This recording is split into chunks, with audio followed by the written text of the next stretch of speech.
Corona के महासंकट के बीच स्वास्थ्य कर्मियों पर लगातार हो रहे हमले पर अब मोदी सरकार ने कड़ा फैसला लिया है। प्रधानमंत्री मोदी की अगुवाई में हुई कैबिनेट की बैठक में एक अध्यादेश लाने पर विचार किया गया, जिसके बाद अब स्वास्थ्य कर्मियों पर हमला करने वालों के खिलाफ कड़ा एक्शन लिया जाएगा। इसमें 3 महीने से 7 साल तक की सजा का प्रावधान है। इसके अलावा मेडिकल टीम पर हमला करने वालों पर 1 लाख रुपए से लेकर 7 लाख रुपए तक का जुर्माना भी लगेगा। प्रकाश जावड़ेकर ने कहा कि डॉक्टरों की गाड़ी क्लिनिक को नुकसान पहुंचाया तो 2 गुना हर्जाना वसूला जाएगा। गन्ने की कीमतों पर सुप्रीम कोर्ट का अहम फैसला आया। सुप्रीम कोर्ट ने कहा कि राज्य गन्ने की एमएसपी अपने यहां तय कर सकते हैं। अगर राज्य की एमएसपी केंद्र से ज्यादा है तो उसमें कोई परेशानी नहीं है। सुप्रीम कोर्ट ने 2005 में दाखिल west UP sugar mill association की याचिका पर फैसला दिया है। वहीं मिल मालिकों का कहना था कि कीमत तय करने का हक सिर्फ केंद्र को है। शिवराज मंत्रिमंडल के सभी 5 मंत्रियों के विभाग बांटे गए। सभी को कल ही शपथ दिलाई गई।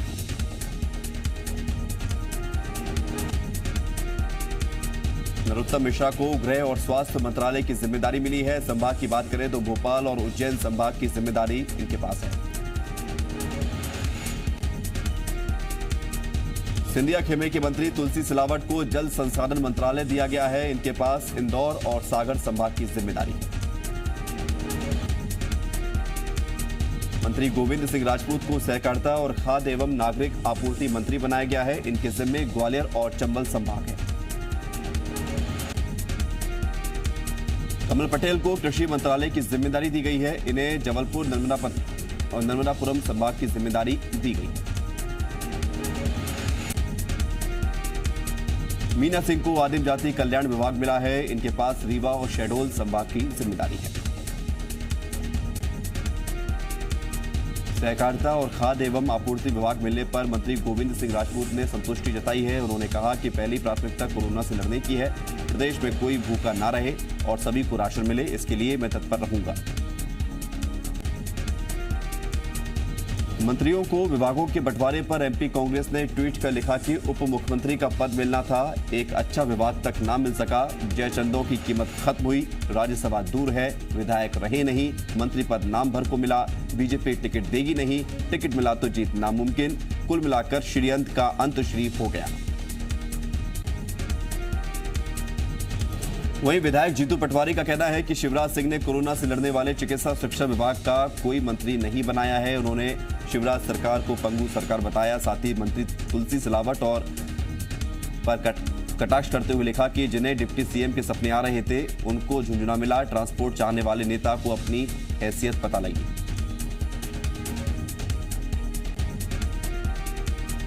शिवराज कैबिनेट के गठन के बाद सूबे में सियासत तेज हो गई है। ग्वालियर चंबल अंचल से एक भी सिंधिया समर्थक को कैबिनेट में शामिल नहीं करने को कांग्रेस ने सिंधिया और अंचल की उपेक्षा करार दिया है।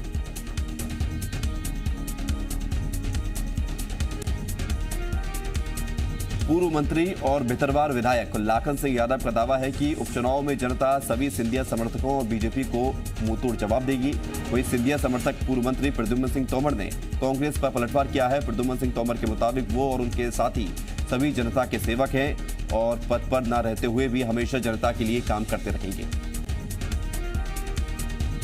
ग्वालियर से बीजेपी सांसद विवेक नारायण शेजवलकर ने भी विपक्ष को आड़े हाथों लेते हुए दावा किया कि उपचुनाव में जनता सिंधिया समर्थकों को भरपूर समर्थन देकर बीजेपी को जिताएगी। मध्य प्रदेश में संविदा स्वास्थ्य कर्मचारियों ने सरकार पर भेदभाव के आरोप लगाए हैं। 17 जिलों के संविदा स्वास्थ्य कार्यकर्ताओं की इंदौर में ड्यूटी लगाने पर सवाल उठाए हैं।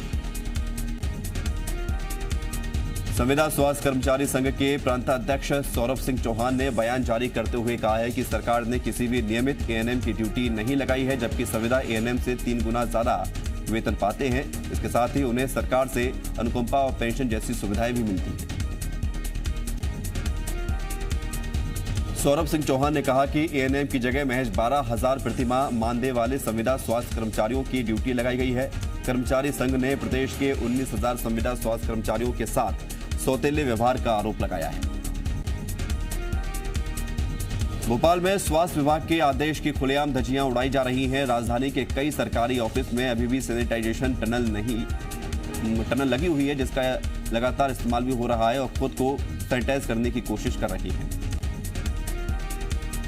WHO की एडवाइजरी के मुताबिक सैनिटाइजेशन टनल इंसान के लिए नुकसानदायक है, जिसके बाद एमपी के स्वास्थ्य विभाग ने आदेश जारी कर ऑफिस और अस्पतालों में टनल के इस्तेमाल पर रोक लगा दी थी। बावजूद इसके कई दफ्तरों में टनल का इस्तेमाल लगातार हो रहा है।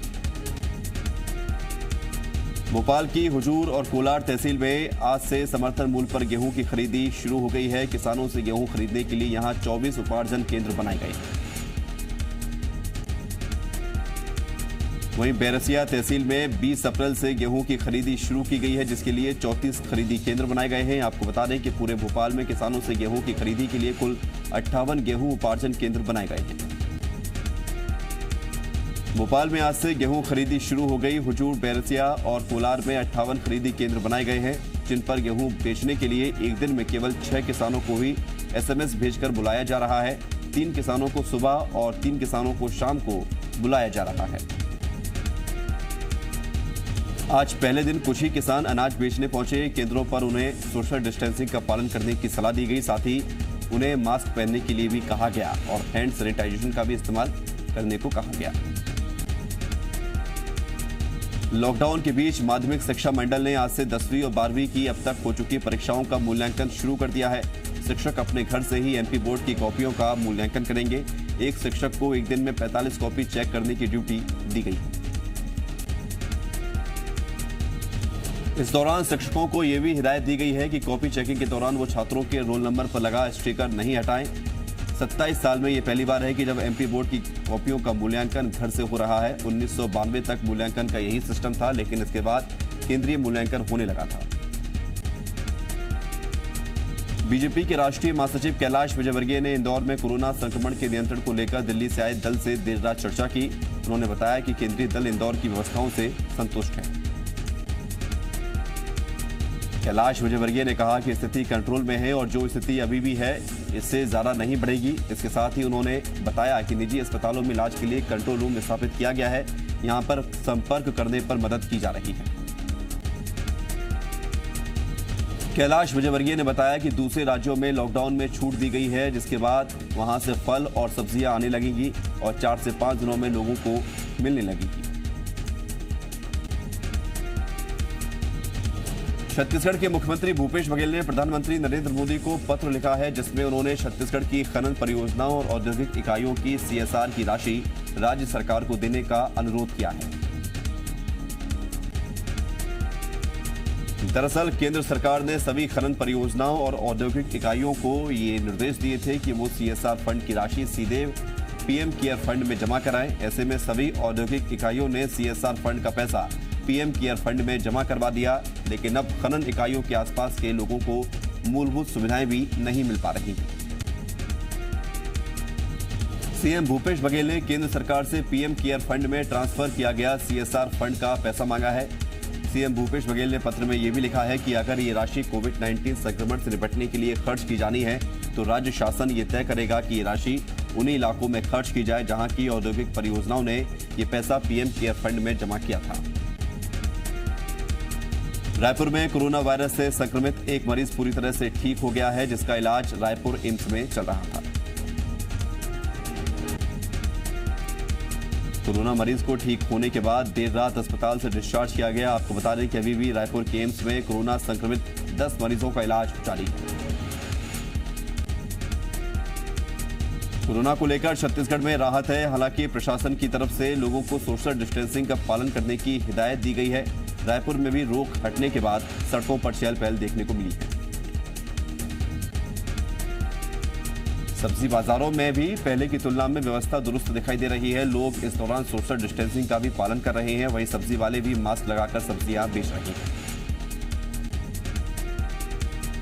छत्तीसगढ़ में पुलिस ने पिछले 24 घंटे में लॉकडाउन, क्वारंटीन उल्लंघन और जानकारी छिपाने पर 27 लोगों के खिलाफ केस दर्ज किया है।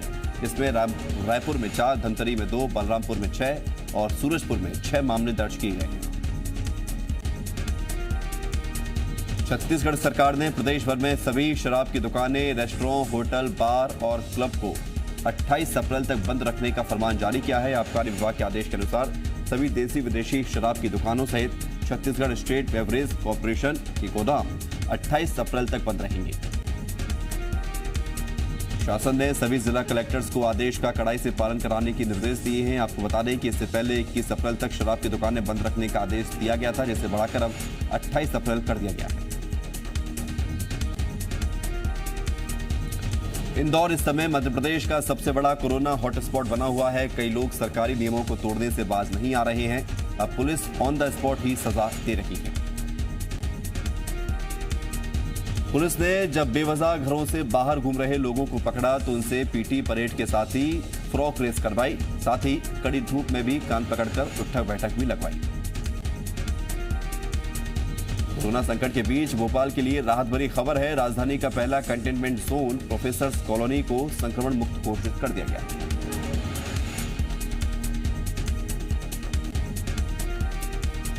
यहां पिछले 28 दिनों से कोई मरीज सामने नहीं आया है। यहां लंदन से लौटी युवती और उनके पिता को संक्रमण हुआ था। फिलहाल दोनों ही ठीक होकर घर जा चुके हैं और अब इस इलाके को कोरोना फ्री जोन घोषित कर दिया गया है। रतलाम में संपूर्ण लॉकडाउन के दौरान प्रशासन ने 2 थाना क्षेत्रों में छूट देने का ऐलान किया है, जिसके तहत 22 अप्रैल यानी कि आज के दिन स्टेशन रोड और दीनदयाल थाना क्षेत्र में आम लोगों के लिए छूट रहेगी। वहीं 23 अप्रैल को औद्योगिक थाना के माणक चौक थाना क्षेत्र में लोगों को छूट मिलेगी। हालांकि इस दौरान कंटेनमेंट एरिया में जाने पर प्रतिबंध रहेगा। सुबह 11 बजे से शाम 5 बजे तक मिलने वाली छूट में आम लोग किसानों का सामान खरीद सकते हैं।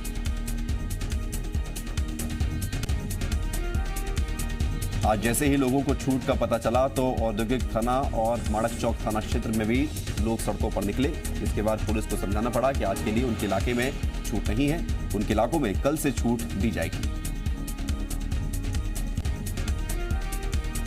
जबलपुर में काम में लापरवाही बरतने पर सीएमएचओ ने 20 एएनएम स्वास्थ्य कर्मियों को निलंबित कर दिया है। सीएमएचओ ने सख्त एक्शन लेते हुए नियमित एएनएम कर्मियों को निलंबित किया है। वहीं संविदा पर काम कर रहे कर्मियों को हटा दिया गया है। साथ ही सभी से लिखित में जवाब भी मांगा है। इन सभी ने कोविड-19 की गाइडलाइन के तहत धारा 181 का पालन नहीं किया था।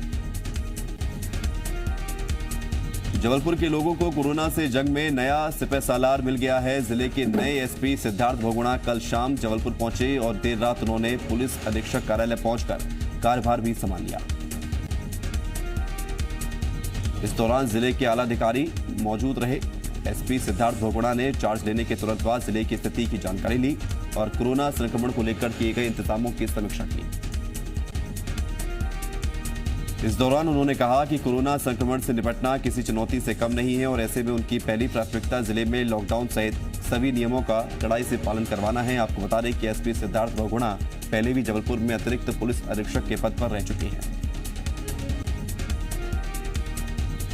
सतना के बीरसिंहपुर नगर में गैस लेने के लिए बड़ी संख्या में लोग इकट्ठा हुए। हालात ये हो गए कि भीड़ को रोकने में प्रशासन भी नाकाम हो गया।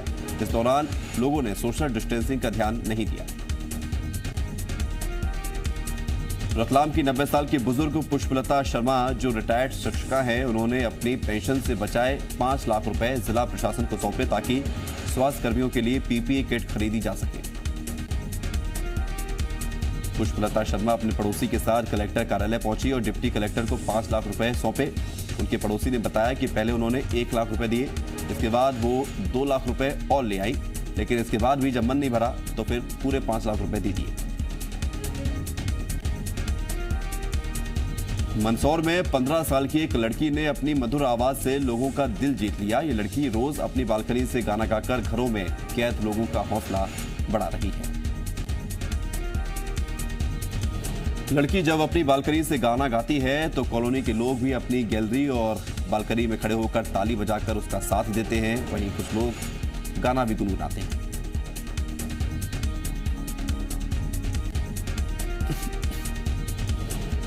आगरमालवा में ड्यूटी पर तैनात पुलिस वालों को जब मानसिक रूप से विक्षिप्त युवक टहलता हुआ मिला, पुलिसकर्मियों ने पहले तो उसे पानी से नहलाया और फिर नए कपड़े पहनाकर वहां से रवाना किया। धार्मिक एक तरफ कोरोना का कहर है, वहीं बदमाशों के भी हौसले बुलंद हैं। खबर सरदारपुर थाने के टांडा घाट की है, जहां देर रात बदमाशों ने पुलिस पर ताबड़तोड़ फायरिंग कर दी।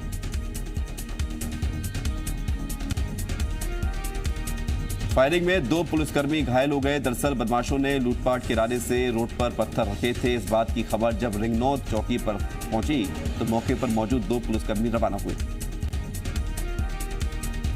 बदमाशों ने जवानों पर फायरिंग शुरू कर दी, जिसमें 2 पुलिसकर्मी घायल हो गए। जवानों पर हमले की खबर सुनते ही आला अधिकारी मौके पर पहुंचे, लेकिन हमलावर मौके से फरार हो गए।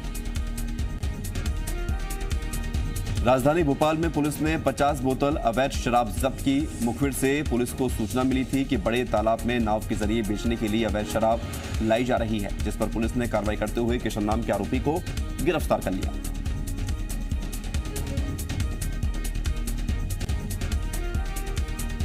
लॉकडाउन के दौरान रतलाम में अनोखी शादी रचाई गई। जावरा के रहने वाले अजय और रागिनी परिणय सूत्र में बन गए।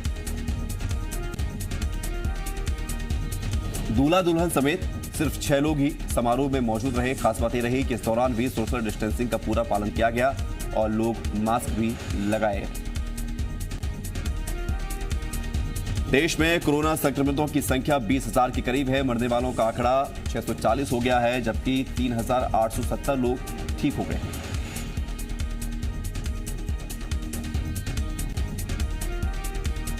पालघर में साधुओं की हत्या मामले में 101 आरोपियों की सूची जारी कर दी गई है। महाराष्ट्र के गृह मंत्री ने बताया कि आरोपियों में कोई भी मुस्लिम नहीं है। पश्चिम बंगाल के बशीरहाट में खाना नहीं मिलने से नाराज लोगों ने प्रदर्शन किया। गुस्साए लोगों ने सड़क पर जाम लगा दिया। इस दौरान पुलिस के साथ झड़प भी, कई पुलिस वाले और प्रदर्शनकारी घायल हो गए। न्यूज ब्रॉडकास्टर एसोसिएशन के यूपी के सीएम योगी को चिट्ठी। काम के लिए नोएडा दिल्ली के बीच सफर करने वाले न्यूज चैनल के कर्मचारियों को मिले सीमा सील में राहत, सिर्फ आई कार्ड से मिले आने जाने की इजाजत। गृह मंत्री से बातचीत के बाद आईएमए का सांकेतिक प्रदर्शन नहीं करने का फैसला। अमित शाह ने डॉक्टरों के काम की तारीफ की, कहा सरकार आपके साथ है।